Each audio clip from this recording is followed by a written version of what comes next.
Everyone, this is Shafali Mishra.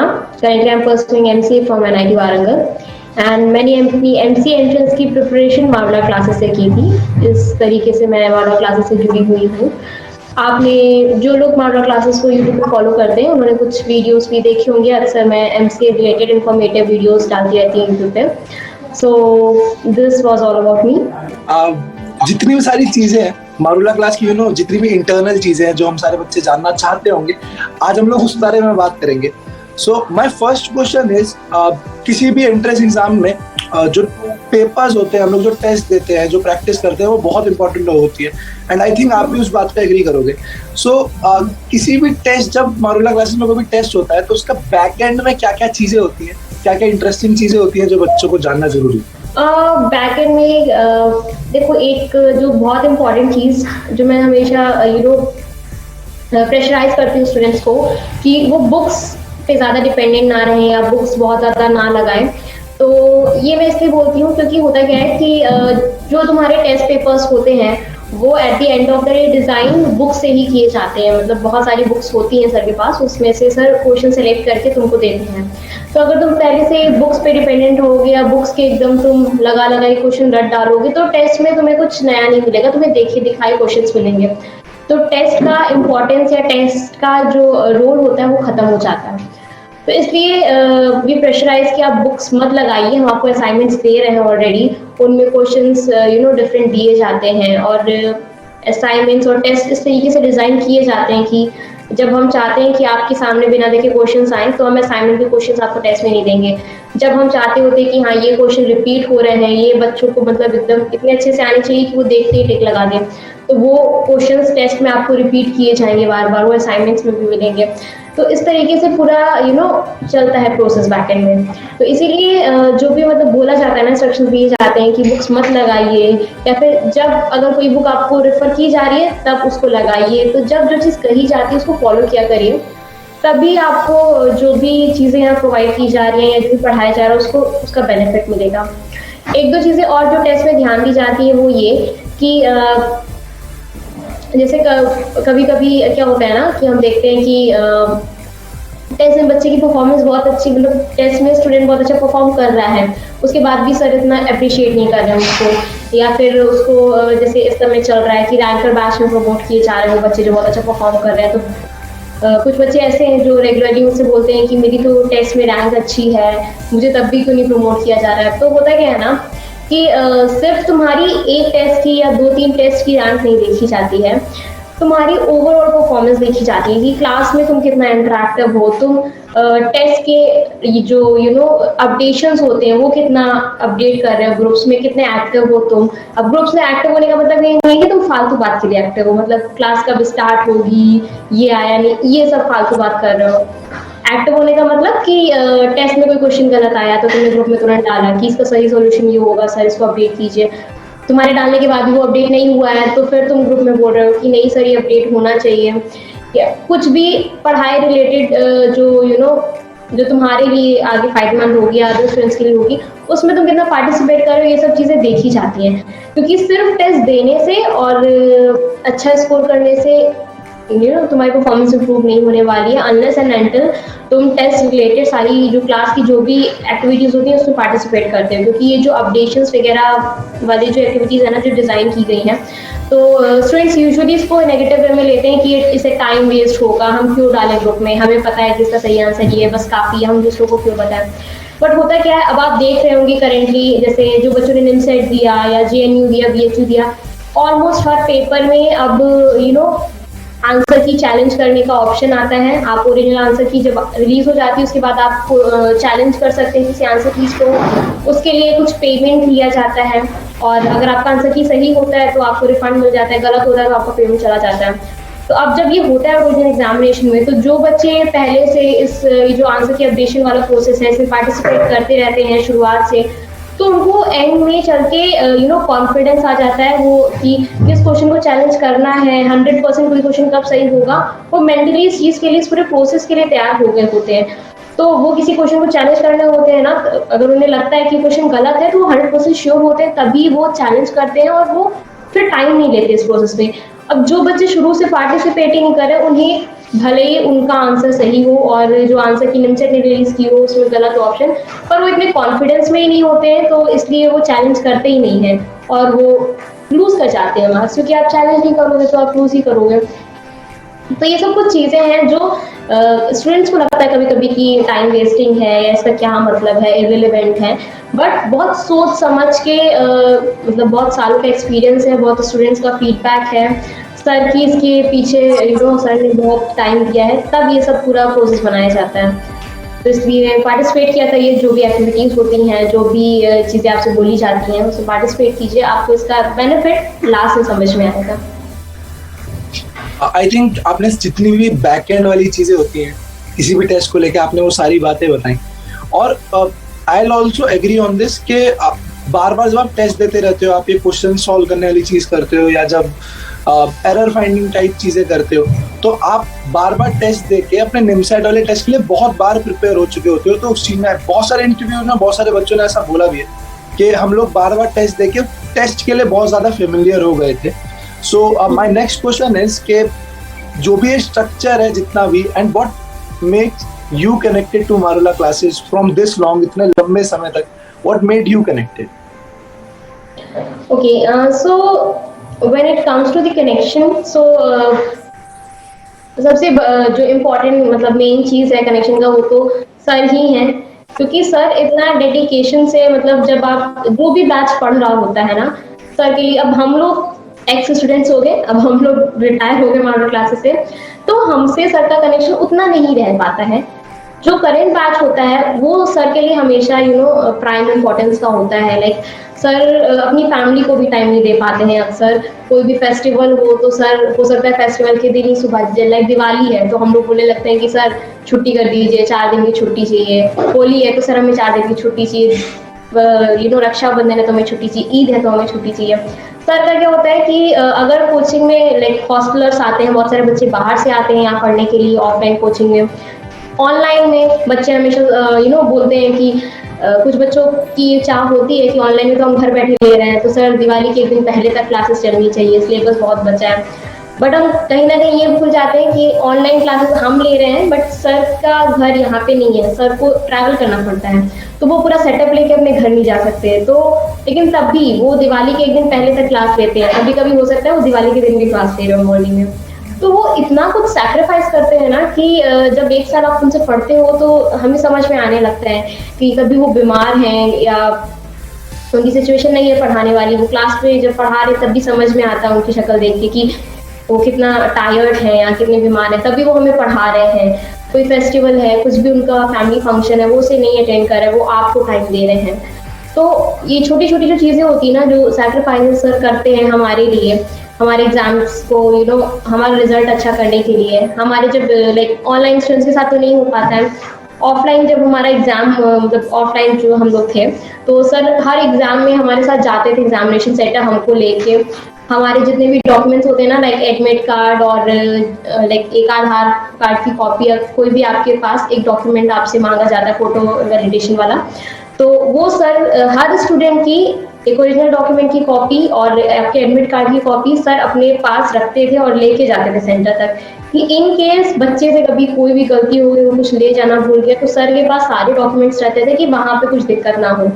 वहाँ पे उसके बाद भी अगर कोई भी किसी स्टूडेंट को दिक्कत होती थी एग्जामिनेशन सेंटर में, सर वाज ऑलवेज देयर। मतलब गार्जियन की हमें ऐसा एक साल जब आप मॉडर्न प्रिपरेशन करते हो ना, आपको लगता ही नहीं कि मतलब आपके घर वालों की आपको जरूरत भी है एग्जामिनेशन सेंटर में, सर इज ऑलवेज देयर। आपके मदर फादर जाएंगे बिना एग्जामिनेशन सेंटर में, तब भी आप अगर कोई प्रॉब्लम में होगे ना तो सर पहले आपको खड़े मिलेंगे और वो आपकी प्रॉब्लम पहले सॉल्व कर देंगे, आपके घर वालों से पहले ही कर देते हैं, क्योंकि सर को उतना आइडिया रहता है, उनके इतने मतलब कॉन्टैक्ट्स हो चुके हैं, उनको पता है कि इस सिचुएशन में मुझे क्या करना है तो इसको जल्दी से अपना एग्जाम देने को मिल जाएगा, या इसको इस प्रॉब्लम से मैं कैसे बाहर निकाल सकता हूँ। सो जो सर का मतलब पूरा अटैचमेंट होता है अपने बच्चों के साथ, जो उनका डेडिकेशन होता है, यही उस कनेक्टिविटी को मेंटेन करता है। मैं वीडियोस करती रहती हूँ, इसलिए लोगों को दिखता है कि हाँ मैं कनेक्शन में हूँ सर से और इतने लंबे टाइम से, लेकिन ऐसा नहीं कि सिर्फ मैं हूँ, बहुत सारे बच्चे हैं जो मतलब मेरे सीनियर्स भी कुछ ऐसे हैं जो जिनकी लाइफ में कुछ भी स्पेशल होता है ना, वो सर से मिलने आते हैं, सर को स्वीट्स देने आते हैं, या सर से तुरंत कांटेक्ट करते हैं कि सर ऐसा हुआ।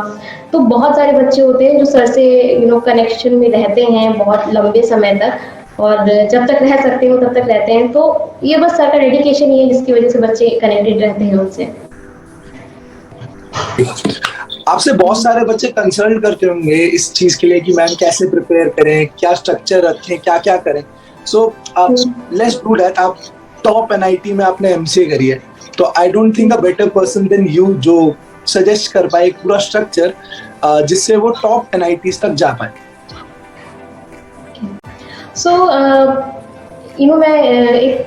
मैं कुछ बताना जो चाहूँगी, मैं ऐसा कुछ लंबा चौड़ा प्रोसीजर नहीं बताना चाहूँगी। एक सिंपल सी बहुत नॉर्मल सी चीज़ जो सबको फॉलो करनी चाहिए वो ये कि सबसे पहले तो टीचर पे अपने फेथ रखो। मतलब ये नहीं, मैं सिर्फ सर के लिए नहीं बोल रही हूँ, जहाँ भी जिस भी अगर आप प्रिपरेशन करने कहीं गए हो, किसी को आपने रिस्पॉन्सिबिलिटी दी है कि ये मुझे प्रिपेयर कराएंगे अपने एंट्रेंस एग्जामिनेशन के लिए या मेरे गोल के लिए, तो उसमें फेथ रखो। मतलब वो जो बोल रहा है ना उसको मानो। बहुत बार ये होता है कि बच्चे ज्वाइन कर लेते हैं कोचिंग और फिर सब कुछ बता रहे हो, कुछ कर रहे हैं, सर लिमिट पढ़ा रहे हो, ट्रिग्नोमेट्री पढ़ रहे हैं कि हम पहले से कर लें, सर बोल रहे बुक्स मत लगाओ, वो बुक्स ही लगा रहे हैं, असाइनमेंट दिए जा रहे हो, असाइनमेंट नहीं लगा रहे हो, कुछ और लगा रहे हैं, यहाँ की टेस्ट सीरीज नहीं फॉलो करके वो कहीं और की टेस्ट सीरीज फॉलो कर रहे हैं। तो ये सब मत करो, ठीक है। अगर तुमने ज्वाइन किया है तो फेथ रखो। दूसरी चीज, जो मटेरियल दिया जाता है ना उसको सिंसियरिटी से फॉलो करो। हर दूसरे दिन तुम्हारा एक टेस्ट होता है 100-120 क्वेश्चंस का, तुम्हें असाइनमेंट रोज एक मिल जाता है, ठीक है। अगर तुम सिंसियरली हर क्वेश्चन अपने आप से सॉल्व करोगे, बुक्स की हेल्प नहीं लोगे, गूगल पे सॉल्यूशन ढूंढने नहीं बैठ जाओगे, तो दिन में क्लासेस भी इतनी होती है, तुम्हारे पास इतना टाइम ही नहीं बचेगा कि तुम इधर उधर और भी कई टेस्ट सीरीज ज्वाइन कर लो या कोई बुक लेके बैठ जाओ उसको सॉल्व करो, ठीक है। तो सिंसियरली जो चीज दी जा रही है उसको फॉलो करो। थर्ड चीज जो बहुत इंपॉर्टेंट होती है वो अपने नोट्स बनाते चलो, डिपेंडेंट मत रहो कि बच्चे बोलते हैं कि सर नोट्स प्रोवाइड करवा दीजिए। हम सीनियर्स के नोट्स प्रोवाइड करवा देते बट उससे कोई फायदा नहीं होता है। नोट्स से अगर हेल्प मिलती है तो सिर्फ अपने पर्सनल नोट्स से, किसी दूसरे के नोट्स से तुम्हें कोई फर्क नहीं पड़ने वाला, ना तुम्हें कोई हेल्प मिलने वाली है।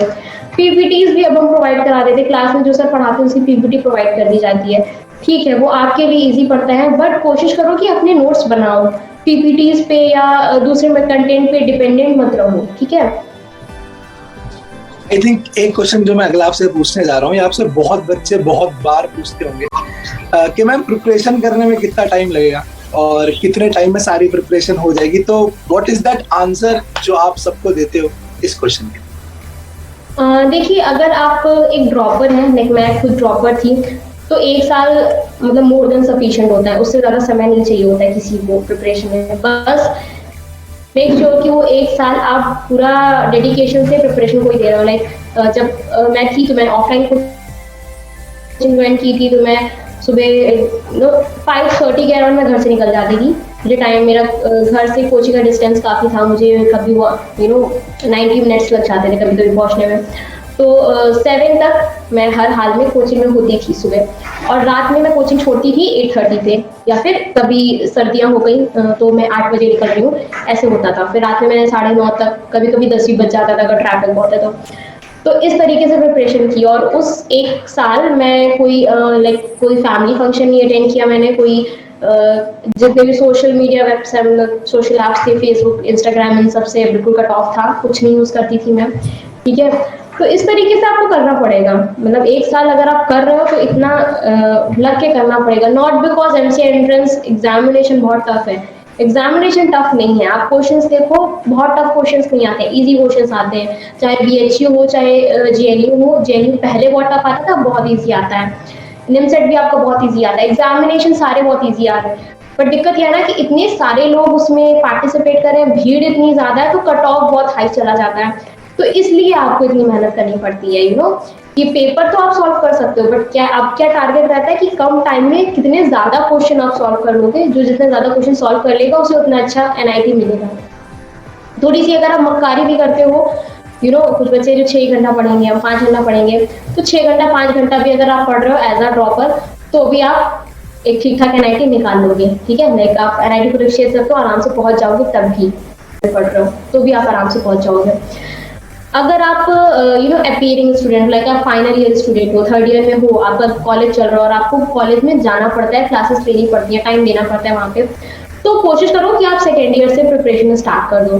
क्योंकि जो बच्चे सिर्फ थर्ड ईयर से ज्वाइन करते हैं तो उनका कॉलेज का भी प्रेशर होता है, कोचिंग में वो उतना टाइम नहीं दे पाते हैं, तो क्या होता है जब वो बहुत हाथ पैर मारते हैं, मतलब बहुत मेहनत करते हैं, तब भी वो या तो मतलब एनआईटी कुरुक्षेत्र पहुंच पाते हैं, जो बहुत मेहनत करते हैं वो, और नहीं तो मोस्ट ऑफ द टाइम ऐसा होता है कि उन्हें कोई एनआईटी नहीं मिलता, वो या तो बीएचयू जाते हैं या तो जेएनयू जाते हैं। ठीक है, जेएनयू भी बहुत अच्छा ऑप्शन है, बट जेएनयू भी नहीं मिल पाता है बच्चों को अक्सर, क्योंकि जेएनयू में सीट्स बहुत कम है। ओके, एनआईटी में सीट्स बहुत ज़्यादा है जेएनयू के कंपैरिजन में, तो ऑफकोर्स। तो फाइनल ईयर स्टूडेंट हो, लाइक आपको मतलब ग्रेजुएशन करते करते कंप्लीट कर लेनी प्रिपरेशन और सीधे गैप ही लेना है, तो कोशिश करो कि सेकेंड ईयर से ज्वाइन कर लो, टाइम अच्छा खासा मिल जाएगा, 2 साल का टाइम मिल जाएगा, आप आराम से प्रिपरेशन कर लोगे, नहीं तो रिस्क फैक्टर बढ़ जाता है। और अगर आप ड्रॉपर हो तो 1 साल सफिशिएंट है, इससे ज़्यादा टाइम चाहिए नहीं आपको प्रिपरेशन के लिए। ओके, इस क्वेश्चन के साथ ही अगला क्वेश्चन ज्वाइंड के, आपको क्या लगता है निमसेट ड्रॉपिंग मांगता है या आप कॉन्टिन्यूसली दे सकते हो?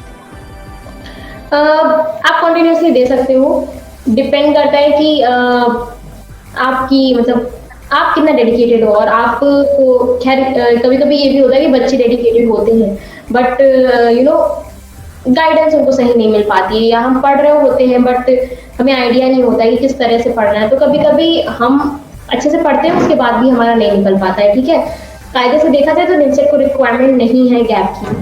ठीक है, आप मतलब अपने ग्रेजुएशन के साथ साथ प्रिपरेशन करते हुए आराम से निकाल सकते हो NIMCET. NIMCET doesn't requires a gap, बस आपको सही डायरेक्शन की जरूरत होती है। इसलिए मैं बच्चों से हमेशा कहती हूँ कि जो भी मेरे से बोलते हैं कि मेरे को सेल्फ प्रिपरेशन से मैं क्रैक कर सकता हूँ निमसेट की नहीं, या कर सकती हूँ कि नहीं, तो मैं हमेशा बोलती हूँ कि क्रैक कर सकते हो, ऐसा कुछ नहीं है कि कोचिंग चाहिए ही या फिर आपको ज्वाइन करना ही पड़ेगा तभी आप क्रैक कर लोगे निमसेट, ऐसा कुछ नहीं है। आप सेल्फ प्रिपरेशन से भी आराम से क्रैक कर सकते हो निमसेट, बट थोड़ा सा रिस्क फैक्टर पड़ जाता है, क्योंकि आप जब सेल्फ प्रिपरेशन कर रहे होते हैं ना, तो आपको हर चीज के लिए बार बार पूछना पड़ता है किसी ना किसी से, आपको कभी किसी सीनियर से पूछते हो, कभी टीचर से पूछते हो, कभी कोई आपको टाइम पे रिप्लाई देता है, कभी नहीं देता है, तो इस वजह से कभी कभी काफी चीजें गड़बड़ भी हो जाती है, मतलब कुछ नहीं पढ़ना होता है आपको, आप पढ़ चुके होते हो, जो पढ़ना होता है आप मिस कर जाते हो, कौन से क्वेश्चन करने कौन से क्वेश्चन नहीं करने इसका हमें आइडिया नहीं लग पाता है। ठीक है, तो बहुत सारी चीजें मिस हो जाती हैं जब हम सेल्फ प्रिपरेशन कर रहे हैं, क्योंकि सेल्फ प्रिपरेशन में हमें एफर्ट बहुत ज़्यादा मारना पड़ता है, बेटर रहता है, तो इसलिए कोचिंग मैंडेटरी नहीं है, बट अगर कोचिंग ले लोगे या किसी टीचर गाइडेंस में चले जाओगे तो आपकी श्योरिटी थोड़ा बढ़ जाती है सिलेक्शन की, और आपके ऊपर प्रेशर थोड़ा कम हो जाता है। एंड अब हम लोग आते हैं अपने इस इंटरव्यू के सेकेंड पार्ट पे, जिस चीज के लिए हम सारे बच्चे निमसेट एमसीए इन सब की तैयारियां कर रहे हैं, इज अबाउट द प्लेसमेंट। आप अपने प्लेसमेंट के बारे में आप बताओ। बहुत सारे बच्चों को पता होगा कि आपकी एक बहुत अच्छी कंपनी में प्लेसमेंट लगी है, एक बार वो कंपनी बता दो और एक बार सबको वो प्रोसीजर समझा दो कि वो राउंड्स कौन से होते हैं, प्लेसमेंट कैसे होती है, ये सारी चीजें। ओके, सो मेरा प्लेसमेंट हुआ है आरसीजिया में। ओके, प्लेसमेंट मेरा हो गया था अराउंड 28 अगस्त, इंटरव्यू होने में काफ़ी टाइम लग गया। सो जो प्रोसेस होता है, लाइक जितनी भी आपकी ड्रीम कंपनीज होती हैं, सुपर ड्रीम कंपनीज होती हैं, सबका प्रोसेस अराउंड सेम होता है, तो यही कॉमन आपका आगे होगा, आप इसे फॉलो कर सकते हैं। सबसे पहले आपका एक ओटी होता है, उसे ऑनलाइन टेस्ट कहते हैं हम। उसमें आपकी कुछ कोडिंग क्वेश्चंस रहते हैं, ऑलमोस्ट ज़्यादातर एग्जामिनेशन में 3 कोडिंग क्वेश्चंस रहते हैं, 2 इजी रहते हैं, 1 टफ रहता है। ठीक है, मेरे एग्जाम में 2 कोडिंग क्वेश्चन आए थे और मैंने दोनों अटेम्प्ट कर लिए थे। कुछ आपके उसमें एमसीक्यूज रहते हैं आपके कंप्यूटर साइंस के, उसमें आपके ऑपरेटिंग सिस्टम, डीबीएमएस और आपका ऊप्स कंसेप्ट्स पूछे जाएंगे, पॉइंटर रिलेटेड क्वेश्चंस होंगे कुछ। ठीक है, पॉइंटर्स जो जिनको नॉलेज है सी या सी प्लस प्लस की, पॉइंटर्स का कंसेप्ट पता होगा। ओके, और कुछ आपके एप्टीट्यूड के क्वेश्चंस आते हैं। ठीक है, तो ये 3 चीज़ें मतलब आपको ऑलमोस्ट हर आपके ओटी में मिलेगी। कोडिंग क्वेश्चंस रहेंगे और आपकी जो थोड़े से एमसीक्यूज रहेंगे कंप्यूटर साइंस सब्जेक्ट 4 सब्जेक्ट से, कुछ आपके एमसीक्यूज रहेंगे एप्टीट्यूड के। जो आपकी कोडिंग क्वेश्चंस होते हैं वो या तो आपके ज़्यादातर आपके जितने भी इंटरव्यू शेड्यूल होंगे जितने भी आपके आगे आपको लाइक कंपनीज के लिए अप्लाई करोगे, ज्यादातर में स्ट्रिंग एरे तो आपको एक क्वेश्चन तो मिल ही जाता है ज्यादातर, नहीं तो डायनामिक प्रोग्रामिंग। ओके, तो डायनामिक प्रोग्रामिंग स्ट्रिंग्स एरे बहुत अच्छे से करो। जो लोग भी अब सेकेंड ईयर में है या फर्स्ट ईयर में है और कोडिंग की प्रैक्टिस करें, एरे को हम लोग बहुत छोटा टॉपिक मान के लाइट लेते हैं, छोड़ देते हैं कि अरे एरे तो आता ही है, उसमें क्या टाइम वेस्ट करें। तो ऐसा मत करना। स्ट्रिंग्स और एरे के बहुत क्वेश्चंस बनते हैं और बहुत अच्छे अच्छे क्वेश्चंस होते हैं। आप सॉल्व कर लोगे बट आप ब्रूट फोर्स सॉल्यूशन दे पाते हो, आप ऑप्टिमाइज सॉल्यूशन नहीं दे पाते। और ब्रूट फोर्स सॉल्यूशन आपको प्लेसमेंट में हेल्प नहीं करने वाला है। आपको ऑप्टिमाइज सॉल्यूशन देना होता है, तभी आपके टेस्ट केसेस पास करेंगे, तभी आप निकाल पाओगे ओटी। ठीक है, तो मेक श्योर कि आप एरे स्ट्रिंग बहुत अच्छे से प्रैक्टिस करो, डायनामिक प्रोग्रामिंग भी अच्छे से करो।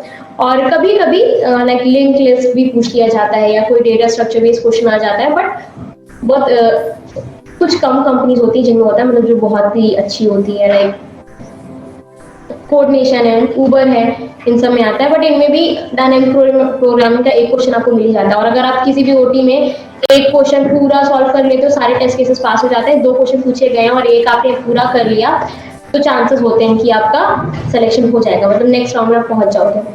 तो ओटी के बाद नेक्स्ट राउंड जो होता है आपका, वो होता है लाइक टेक्निकल इंटरव्यू। कोई कंपनी 3 टेक्निकल इंटरव्यू लेती है, 1 एचआर लेती है। कोई कंपनी 2 टेक्निकल इंटरव्यू लेती है, 1 एचआर लेती है। ठीक है, तो मेरी वाली ने 3 लिए थे टेक्निकल इंटरव्यू। टेक्निकल इंटरव्यू में भी आपसे सेम आपके प्रोजेक्ट रिलेटेड क्वेश्चंस होंगे। लाइक आप जो भी प्रोजेक्ट करते हो, कोशिश करना कि आप, क्योंकि सब बच्चे प्रोजेक्ट्स पे काम कर रहे होते हैं, तो कोई छोटा सा ही प्रोजेक्ट हो बट प्रोजेक्ट होना चाहिए रेज्यूमे में। तो आपके प्रोजेक्ट्स पे क्वेश्चंस आएंगे। आपकी ये भी जितने भी कोर सब्जेक्ट्स हैं जो मैंने पहले बताए, ऑपरेटिंग सिस्टम, डीबीएमएस और जावा पे कुछ कंपनीज पूछ लेती हैं क्वेश्चंस। तो जावा का भी जितने थियोरेटिकल कंसेप्ट्स होते हैं अच्छे से तैयार कर लो, अगर आपकी फर्स्ट लैंग्वेज जावा नहीं है तो। ओके, उप्स कंसेप्ट पूछे जाते हैं। डेटा स्ट्रक्चर्स टेक्निकल इंटरव्यूज में ज्यादा पूछा जाता है और जरूर से पूछा जाता है। टेक्निकल इंटरव्यूज में डायनामिक प्रोग्रामिंग बहुत कम ही पूछी जाती है, ज्यादातर डेटा स्ट्रक्चर्स ही पूछे जाते हैं। ओके, तो उसकी भी अच्छे से प्रैक्टिस होनी चाहिए। और आपसे, आपने अगर इंटर्नशिप वगैरह कर रखी है तो उसके बारे में पूछा जाएगा। ठीक है, जब भी आप ये प्लेसमेंट की प्रिपरेशन कर रही होंगी, आई एम डैम श्योर आपसे कुछ गलतियां हुई होंगी, कुछ मिस्टेक्स हुई होंगी जो आपने बाद में ठीक करी होंगी। तो वो कौन सी ऐसी गलतियां थी जो आप अपने जूनियर्स को सजेस्ट करना चाहेंगे कि मैंने ये कुछ गलती करी थी, तो इनसे बच के रहना? ओके, इस बात में मैंने एक थ्योरी पढ़ी तो, बट मैंने उतने अच्छे से, मतलब मैं बार बार रिवाइज नहीं करती थी चीजें, ना मैं उतना ध्यान देती थी। मुझे लगता था कि प्रोजेक्ट हो गया, कोडिंग हो गई, बस सफिशिएंट है। थ्योरी में क्या थोड़ा बहुत पूछेंगे, बहुत ज्यादा थोड़ी पूछेंगे। तो उस तरीके से, उस माइंडसेट के साथ मैंने थ्योरी पे टाइम ही नहीं दिया बिल्कुल। और ज्यादातर बच्चे यही करते हैं कि थ्योरी पे हम टाइम ही नहीं देते हैं, थ्योरी को हम बहुत लाइट लेते हैं और बहुत इतनी वैल्यू नहीं देते हैं। बट आप जब आगे प्लेसमेंट्स में बैठोगे ना, तो स्टार्टिंग में कुछ कंपनीज आती है जो आपसे क्वेश्चन ज्यादा कराएंगी और आपकी डेटा स्ट्रक्चर्स पे ज्यादा फोकस करेंगी, प्रोजेक्ट्स पे ज्यादा फोकस करेंगी, थ्योरेटिकल क्वेश्चंस पे नहीं पूछेंगी। बट जब आपकी रेंज शुरू होती है 20 लाख से लेके 10 लाख वाली जो रेंज होती है, इस पैकेज के बीच में जो कंपनीज आती है ना, जो ये इस रेंज के बीच में जो पैकेजेस ऑफर करती हैं, उसमें से बहुत सारी कंपनीज ऐसी होती हैं जो आपसे, हो सकता है कोडिंग क्वेश्चन कराएं भी तो एक स्ट्रिंग का क्वेश्चन करा लें या एक एरे का क्वेश्चन करा लें, वो थ्योरेटिकल क्वेश्चंस आपसे बहुत ज्यादा पूछेंगी और सारे सब्जेक्ट्स कवर कर लेंगी। आपके डीबीएमएस भी पूछ लेंगी, ओएस भी पूछ लेंगी, उप्स कंसेप्ट भी पूछ लेंगी, जावा भी पूछ लेंगी, कंप्यूटर नेटवर्क्स भी पूछ लेंगी, सब पूछ लेंगी। तो इसलिए ध्यान रखिए कि जब आपके सेमेस्टर में सब्जेक्ट्स आ रहे हो ना, जितने भी आपके थियोरेटिकल सब्जेक्ट पूछे जाते हैं ना इंटरव्यूज में, सब आपके सेमेस्टर में ऑलरेडी होते हैं। पर क्या होता है कि जैसे हमें सेमेस्टर में पढ़ाए जा रहे होते हैं या जिस तरीके से हमारे टेस्ट हो रहे होते हैं सेमेस्टर में, उस तरीके से इंटरव्यू में नहीं पूछे जाते हैं। इंटरव्यू में अलग तरह से क्वेश्चंस आते हैं, अलग तरह से पढ़ाए जाते हैं। तो कोशिश करिए कि जब सेमेस्टर में वो सब्जेक्ट है, आप उसे बहुत अच्छे से पढ़िए। इंटरव्यू क्वेश्चंस उस टॉपिक से रिलेटेड, उस सब्जेक्ट से रिलेटेड उसी टाइम पे सर्च करना शुरू कर दीजिए, अपने उसी हिसाब से नोट्स बना लीजिए ताकि आपको अलग से ना बैठना पड़े। मैंने ये काम अपने जब सेमेस्टर में सब्जेक्ट्स पढ़ाए जाते थे, मैं अच्छी बहुत थी एकेडमिक्स में, तो मैं बहुत अच्छे से पढ़ती थी, बट इंटरव्यू स्पेसिफिक प्रिपरेशन मेरी नहीं थी। लाइक इंटरव्यू में जिस तरह से क्वेश्चन पूछे जा रहे हैं, क्रॉस क्वेश्चन पूछे जा रहे हैं, उतनी अच्छी मेरी प्रिपरेशन नहीं थी। मैं एग्जाम रिलेटेड मेरी प्रिपरेशन अच्छी थी कि एग्जाम हो जाता था, मैं अच्छे से कर लेती थी, उसके बाद मैं उन्हें रिवाइज ही नहीं करती थी उन्हें। Okay, हाँ, we have talked about your mistakes. Let's talk about the best advice which you can give to a student जो भी इंटरव्यू के लिए प्रिपेयर कर रहा है, इन सम वर्ड्स, बहुत कम शब्दों में।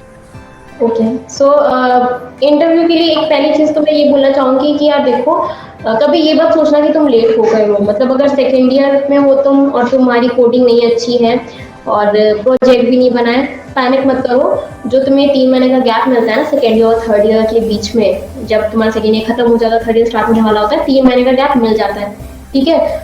वो टाइम मोर देन सफिशिएंट होता है तुम्हारे प्रिपरेशन के लिए, ठीक है। उसमें तुम कॉम्पिटिटिव प्रोग्रामिंग भी अच्छे से कर सकते हो, डेटा स्ट्रक्चर्स भी अच्छे से तुम्हारा बहुत अच्छे लेवल पे तुम लेके जा सकते हो, और तुम्हारा प्रोजेक्ट भी तुम कर सकते हो। बट कोशिश करो कि जो प्रोजेक्ट्स होते हैं ना वो पहले से करके रख लो, लास्ट टाइम के लिए वो मत रखो, ठीक है।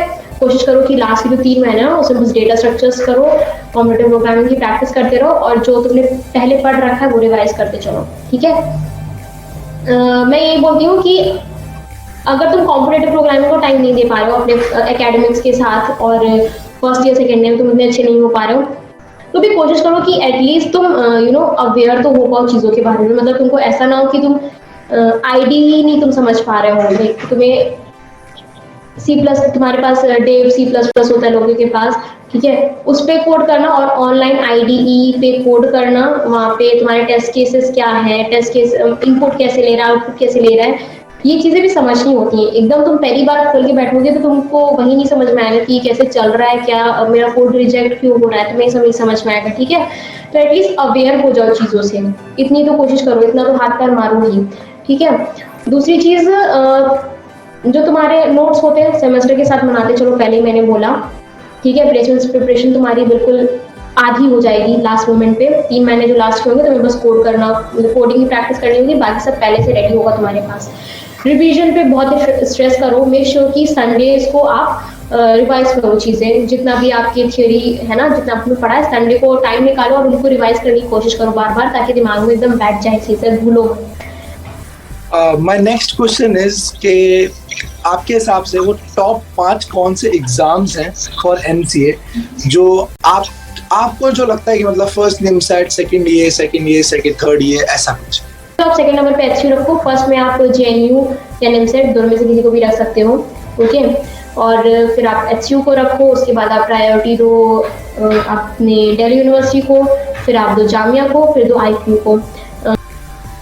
My last question for today's interview is कि किसी भी बच्चे ने, जो बच्चा अभी सेल्फ स्टडी कर रहा है और अब मारूला क्लास का सब्सक्रिप्शन लेने के लिए सोच रहा है, तो what are the perks and the advantages जो उसको मिलेंगे सेल्फ स्टडी को छोड़ के मारूला क्लास में आके पढ़ने?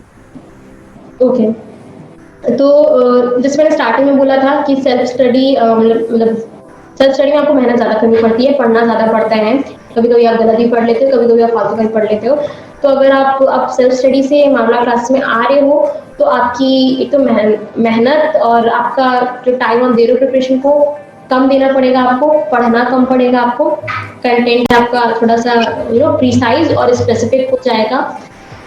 अगर आप बहुत अच्छे से प्रिपेयर कर रहे थे, मतलब लाइक आपने जो भी टॉपिक्स अभी तक पढ़ रखे थे बहुत अच्छे से आपने एकदम 100% बहुत अच्छे से प्रिपेयर किए थे, आपने एग्जाम स्पेसिफिक आपने पढ़ाई की थी अभी तक भी, तो आपको एक तो लॉस कोई नहीं होने वाला है, क्योंकि पहले से आप आधा चीज़ कर चुके हो, ठीक है।